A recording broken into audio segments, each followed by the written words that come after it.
Hi, my name is Ed Wasser, and I'm here today to share my generosity story with you. When I was growing up, my dad worked for public radio and public television, and I learned at a very early age how important charitable giving was to the community and to the people who worked in that world. Those biannual fundraising drives that some people find annoying were very important to my dad and to our family. And my parents modeled that charitable giving, not only by giving to public radio, but also to the other charities that they were interested in, and most importantly to the church. After Shirley and I joined Epiphany in 1990, we felt just like most everyone else that we were obligated to give something to the church, to be a part of that community, to give something to the community to keep it going. And for us, it was kind of like paying dues to be part of an organization.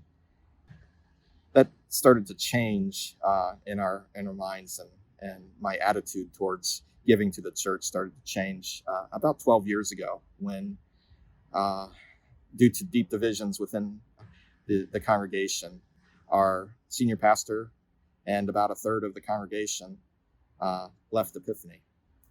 Shirley and I knew that was going to be hard for Epiphany, and that in order for Epiphany to continue moving forward, we needed to reconsider how much we were giving to the church. We had always heard of the biblical concept of tithing, of giving 10% of what you get from God back to God, but we had never really considered doing that with our finances until then. We knew that tithing was going to be difficult, that we'd have to make some sacrifices, but we discerned that was what God was calling us to do. We were also encouraged by other members of Epiphany who also increased their giving at that time and was able to keep Epiphany's lights on and doors open so that we could continue to worship in that space. A strange thing happened as a result of giving that tithe to Epiphany.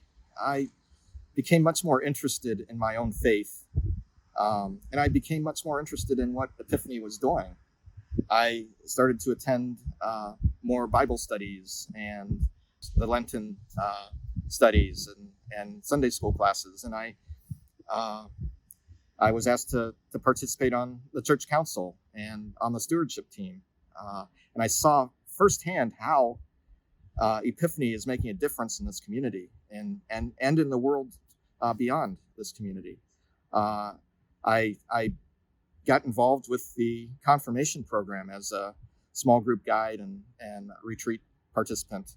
And I saw the awesome things God is doing through the youth of this church. And they mentor each other in their faith. They inspire the adults that work with them in their faith. And it's just inspiring to see God building his church through the youth, one child at a time. I had often heard the phrase in Matthew's gospel, "Where your treasure is, your heart will be also."